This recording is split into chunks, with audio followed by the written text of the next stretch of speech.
नमस्कार, शुभ सकाळ। आजच्या एका नवीन ब्लॉगमध्ये मी प्राजक्ता तुमच्या सगळ्यांचं खूप मनापासून स्वागत करते। तर भाजीला लागणारं खोबरं आहे ते मी सर्वात आधी फ्रीजमधून बाहेर काढून ठेवलं, कारण रोजचं माझ्या रुटीनमधलं ना हे एक काम ठरलेलं असतं। जसं चहा बनवणं हे काम ठरलेलं असतं ना आल्याला, तसं हे एक काम देखील ठरलेलं असतं।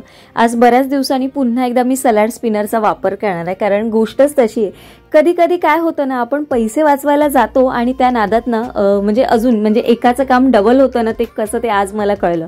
तर आज ना सकाळी सकाळी जेव्हा मी दादर मार्केटमधनं स्टेशनला जात होती, म्हणजे ऑफिसला जायला, तर ना तिथे या ज्या शेंगा आहेत ना मला खूप स्वस्त मिळाल्या। म्हणजे 15 रुपयाला त्यांनी पिशव्या लावून ठेवलेल्या, आणि इतर वेळेस मी घ्यायला गेली ना तर 30 रुपये वगैरे शेंगा पाव किलो आहेत। म्हणजे निदान दादरला तरी आहे त्याचा म्हणजे रेट सध्या तसाच चाललेला आहे ओल्या शेंगा। तर त्या काय मला भेटत नव्हत्या, तर मी म्हटलं की चला आज स्वस्तामध्ये मिळाल्या आणि भरपूर जण घेत होते आणि सगळे चेक करून पण ओपन करून घेत होते। तेव्हा मी पण ओपन करून बघितलं, तर तेव्हा मला असं एवढं काही वाटलं नाही, म्हणजे माती त्याच्यामध्ये एवढी अशी कळून आली नाही, कारण मी घाईघाईत घेतल्या आणि मी काही लक्ष दिलं नाही, फक्त शेंगा घेतल्या। आणि तिथेच ना अजून त्यांच्याकडे कैरी वगैरे होती, ते पण मी घेतलं सकाळी जाता जाता। आणि आत्ता काय झालं, दिवसभर ते लॉकरमध्ये देखील राहिलं, तर त्याला थोडंसं पाणी सुटून ना अगदी ते थोडेसे चिकट चिकट पण झालेलं। आणि तुम्हाला माहिती आहे, मी जेव्हा शेंगा रताळ वगैरे आणून ठेवते ना, जेव्हा फ्रीजमध्ये ठेवायचं असतं तेव्हा मी आधी ते स्वच्छ धुवून घेते, म्हणजे त्याच्यातली सगळी माती निघून जाते।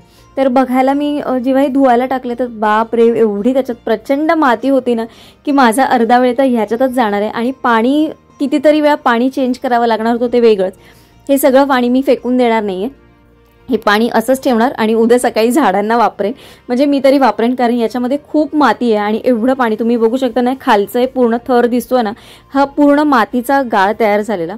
2-3 वेळा मी जवळपास 3 वेळा मी पाण्यातनं धुतलं आणि आता अजूनही त्या क्लीन झालेल्या नाहीये। तर मी थोडा वेळ म्हटलं आपण त्या भिजत घालून ठेवू, म्हणजे एक थोडा 15-20 मिनिटात त्याच्यात जी काही माती असेल ती निघेल, मग आपण सुकत घालू आणि मग ते आपल्याला बॉईल करता येतात। ॲक्च्युली मी विचार केलेला संध्याकाळी काहीतरी मग खावंसं वाटत असतं, तर अशा वेळेस म्हटलं संध्याकाळी जाऊन म्हणजे पटकन जाऊन मी त्या शिजायला ठेवेन आणि जेवण करता करता एका साईडला खाता पण येतील। पण कसलं काय, काम शेवटी डबलच झालं, पैसे वाचवायला गेलं ना कधी कधी असंच होतं। तर या 2 कैऱ्या मी घेतलेल्या बघा, तर एक मी आता चटणी वाटणार आहे त्याच्यासाठी ठेवलंय, आणि एक आहे ना मी थोडासा मुरांबा करेन असा विचार करते, कधीतरी टिफिनला बरा पडतो। आणि बाजूला माझं लक्ष गेलं तर ही बॉटल ना आज थोडी खूपच जास्तच गळत होती, म्हणजे प्रचंड, तुम्हाला बघू शकता बघा तुम्ही, एवढं पाणी गळलंय त्याच्यामधलं, खूप पाणी गळलंय। तर आता या बॉटलचा मला विचार करावाच लागेल काहीतरी। ॲक्च्युली दुसरी एक बॉटल घेतली ना ती माझी खूप छान निघाली, ती अजिबात गळत नाही, पण ही बॉटल का गळते आता मला माहिती नाही। मला असं वाटतं आता याच्यामधलं मी काय होतं, एवढे दिवस ना मी प्लेटमध्ये ठेवत होती आणि त्याच्यामध्ये मला काही एवढं कळून येत नव्हतं तेवढंसं, आणि दिवसभर ती वापरात पण येत होते। तर सचिन त्यातलं पाणी वगैरे पित होतं, त्याच्यामुळे मला ते काही कळायचं नाही। पण आज ही बॉटल ना काहीच वापरली नाही, म्हणजे सचिनने पण पाणी यातलं प्यायला नाही येतो, आणि मी पण ते काही सकाळी भरून गेलेली तेवढीच, आणि आता बघितलं तर ती जवळपास थोडी पाव बॉटल ती रिकामीच झाली। तर याचं मला काहीतरी करावं लागेल, पण मी बघते।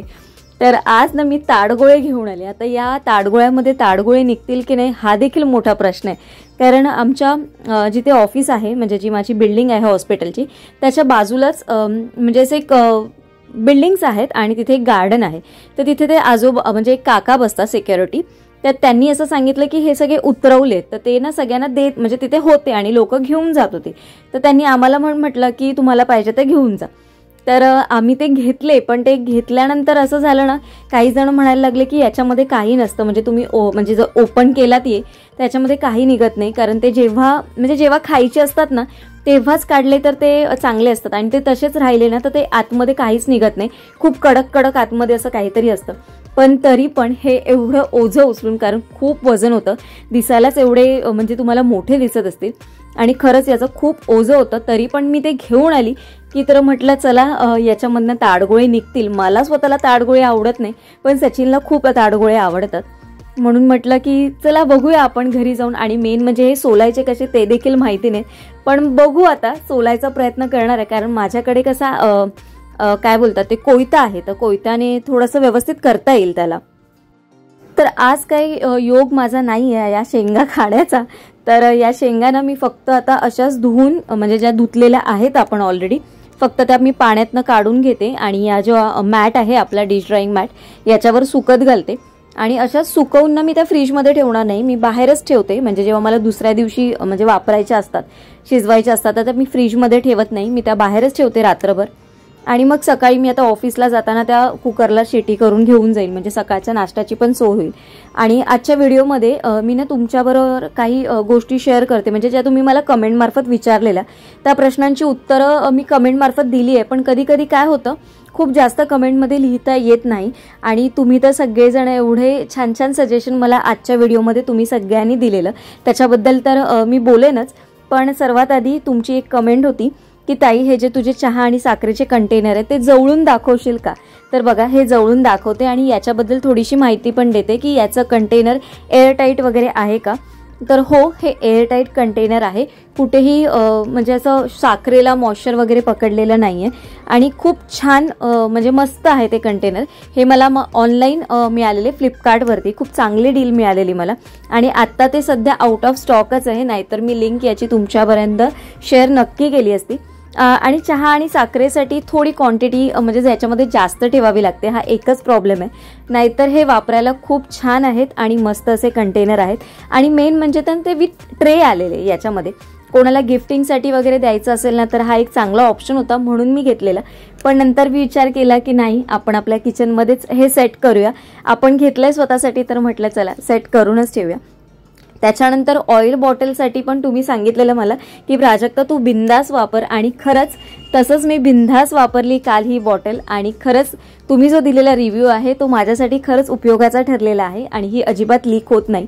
तर आपल्या ज्या कोणी अजून मैत्रिणी असतील ज्या हा घेण्याचा विचार करत असतील हा बॉटल, तर तुम्ही नक्की घ्या, कारण अजिबात लीक वगैरे होत नाही बॉटल आणि वापरायला पण खूप छान आहे बॉटल. त्याचबरोबर या प्लेटसाठी पण खूप कमेंट आलेल्या मला. तर ही प्लेट मी IKEAमधनं घेतलेली आणि 79 रुपीजला घेतलेली. ॲक्च्युली ह्या ऑनलाईन याच्या लिंक्स अवेलेबल आहेत, पण ऑनलाईनला याची कॉस्ट ना खरंच खूप जास्त आहे.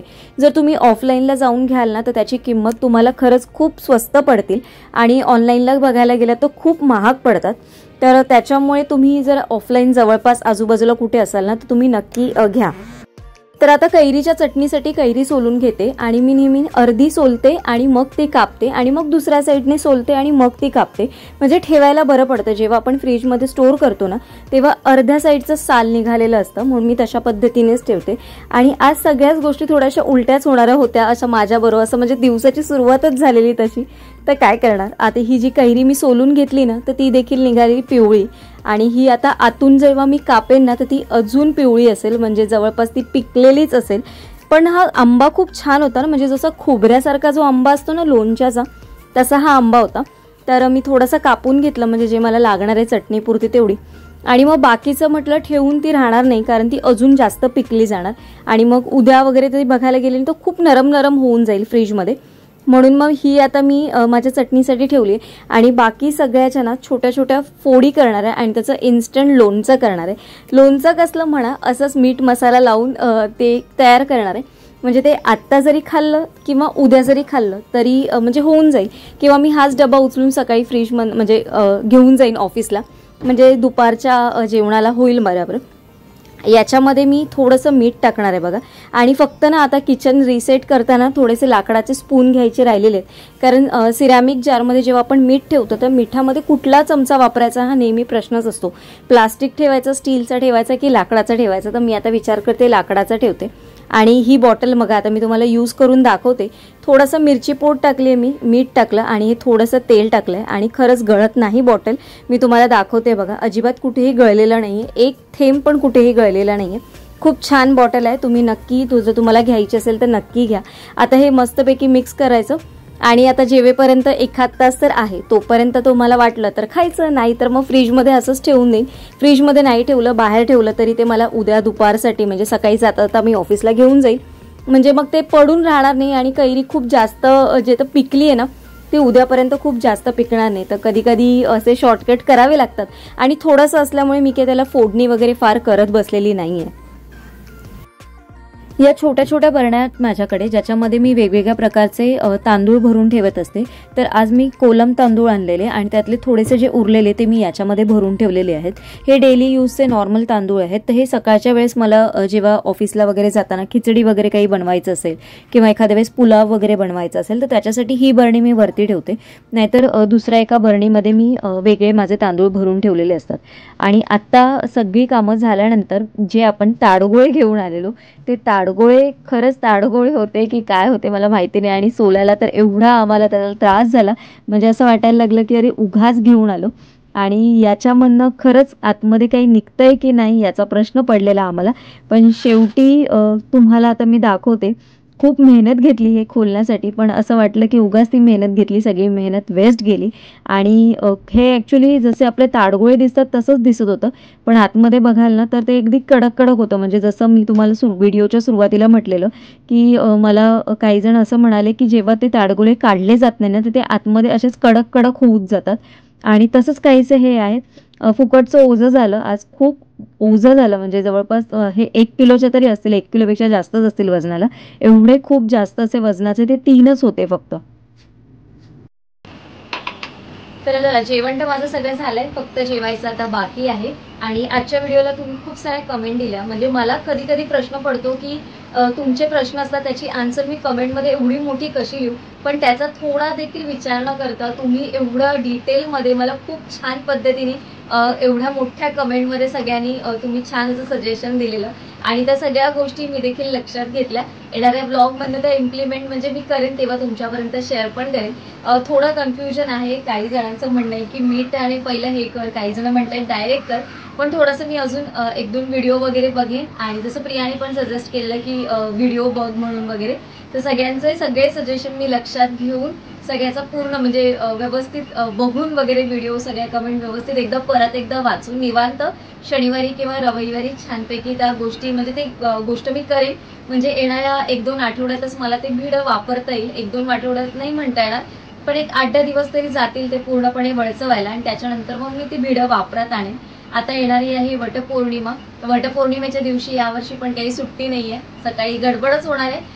पण सगळं शूट करून माझा विचार आहे तुमच्यापर्यंत पोहोचवायचा. जसं गेल्या वर्षी मी शूट केलं तसं यावर्षी पण तुमच्यापर्यंत शेअर करण्याचा प्रयत्न करणार. दीप्तीताईंनी एक कमेंट केलेली की ताई तुझ्याकडे स्वामींची जी मूर्ती आहे ती किती इंचाची आहे. तर इंच मला आता एवढं असं काही कळणार नाही, पण माझ्याकडे अगदी छोटीशीच मूर्ती आहे. म्हणजे एवढीशीच मूर्ती आहे.